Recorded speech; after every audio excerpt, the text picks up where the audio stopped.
الله أكبر كبيرا والحمد لله كثيرا وسبحان الله بكرة وأصيلا. الله تعالى نتنودنا إخوان النغنا سبحانه وتعالى. نعم. أعوذ بالله من الشيطان الرجيم. لن ينال الله لحومها ولا دماؤها ولكن يناله التقوى منكم. كذلك سخرها لكم لتكبروا الله على ما هداكم وبشر المحسنين. نعم كآية كندو الله تعالى انتي غاقا تميسو بيني كرني iti ente jofeni kenga ifrente jofeniya golle be ken Allah ga komentu gana kama Allah kanne be ga dangara golle ke ange nyanna buren bagandi ni tinganni e kebe iken Allah nan tugana ti kenyai Allahu ta'ala nde aye ke legerindi ati golli sirinyangano anni nyagalindi ti arjanna Muhammad alayhi salam ako golli sirinyangano nda nanti taqiyani danga arjanna no iga kisini Allah gi nimisi wasanati i arjanna loye ke golle be o ya rengaye saga siro do faba sire o gollunga one sumu kuti foni futiri one kenya kinne faban kallano ade miskinani alhamdulillah yirigin sallengi do nyoyre miskina gebe de faban kallana gebe yallini farenko wuri ogata onu futuron dimma ala timellum ma yesoro tammide bane bakka iyogoni rikatinga nanti kumeneti jonko nde akhini kukhri ntida corona tambo ngutu yogoyi ona gumbon kobo ona kuya ganjin sura ke sallewre iya genga nyimme ga kara ike kille nti sari kenga nyana ninto Nouakchott ka ugari dinkri ati gaku alla gana dunya anganari mali min kagedin sekonde beri ala timello munti jonkonga onde ka unde khiri afalla dinkri nonde no are tankerege wujine sefa are kengara katoy to na nyala timello munti jonko o daga gumbo muru akite keme wujine wuri nonde no nandega gumbo kemuru ille kere na lakeri tanji kere foka matannaga tere foka afay kinini kunyai korinto miskina ni faban kallano alhamdulillah ni nyagalindi ti sallintiye osuna salli dome minna mudu kubeni ogi bagandini amana yogoyani ana suma na laga ana ererni beni futundu be gadan kita suma ana kunsuturi amana yogoyani na miskinani faban kallano ni ganyagalindi odi suna kotu sallini dome Allah komo ku gollube ogi kamma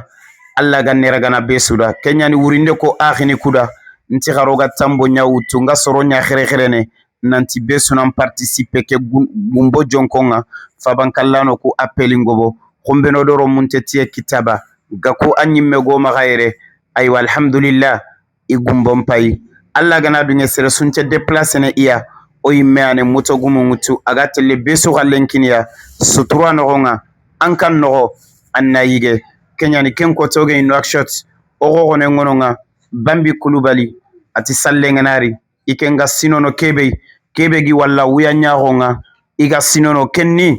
nanti ikem paba antara birene soronga taxuni di faba batte idi ga sallen kibaru idi ga sallen préparation ikenya reganti faba isinono corona kunyagalindi Allah no da khanyagalindi Allahu ta'ala aga hinnene faban kallano beni faba ni ge fati Allah ganno khanyana golli sirinyangano idanga Allah ganno nyana sikano sun qaso ke gellana joppe malenki sere sugedi gode warakatoy sere sugedi nabure bagandi futiri miskinani korinto faban kallano nda angandutu angede bagandi nganniyebe anyimme yetu Allah khawantu Allah khayanganni yentu ayan kattantu gana Allah ganne besu tugana Allah ganne golluku Allah ganni ragana o ganni nyini dukane yawmal qiyama Allah ganno sebetindini ke golle kamma fosu mo boga kamma illa al maut magantanya kallenga gollu nyani kuya one me firni de kuyai faban kallana be gana ketiyaiga anyagalin tenyani akilun ta huntenyani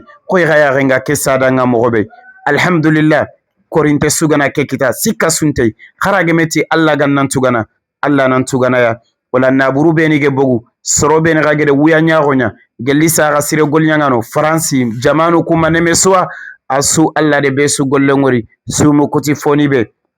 iga tagandini Allah ganne besu tugana okuni kongano yai ona killenya koyne gay Allah yani tugandana mposire Allah ganno sallu gobono Allah ganno banu gobono fu bene khagono gonga ige fati Allah ga hinneniya Allah ga nyampeni maga o ga beni ga bireyenga kalle ga nanyo wutu kotabe aga nenyini ode Allah na gallingenni o kara kota Allah ga ne kenyana o koton tu fosirenga o kara kota Allah ga ne no koton tu fosire sun kaso kebe ogedi deberi Allah ga no beti kurogana Allah ga no demana ogi sorogono o ga ninyini dukane Allah meti serebe gana golli sire deberi la ati serebe de golli sire ngana jofiya na golle deberi kemme gotode na golle ke korosi anda nan jofe Allah ikenya goteni Allah ga no nyana golnyangano o ga ne gollu ku korosini golle mbono nde yogani komenni du koy golle nyande kedo Kenya manna kawadwa angolle manna du marasa anna du nene aw nyana sababu angolle nge bono gollen kaga na rege tuwano maga tagumance be gay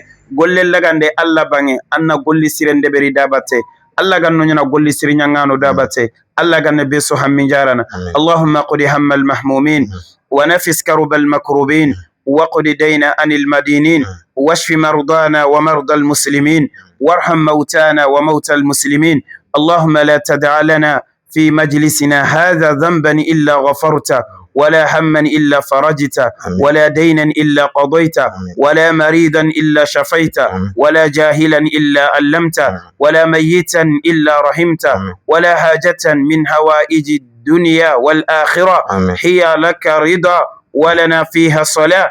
إلا أنتنا على قضائها ويسرتها برحمتك يا أرحم الراحمين اللهم اغفر لموتانا اللهم اغفر لهم وارحمهم وعفيهم واعف عنهم وأكرم نزلهم ووسيء مدخلهم واغسلهم اللهم بالماء والثلج والبرد ونقهم من الذنوب والخطايا كما ينقى ثوب الأبيض من الدنس اللهم جزيهم بالإحسان إحسانا وبالسيئات عفوا وغفرانا اللهم لا تحرمنا أجرهم ولا تفتنا بعدهم يا رب العالمين اللهم صل على محمد وآله وصحبه أجمعين سبحان ربك رب العزة عما يصفون والسلام على المرسلين والحمد لله رب العالمين.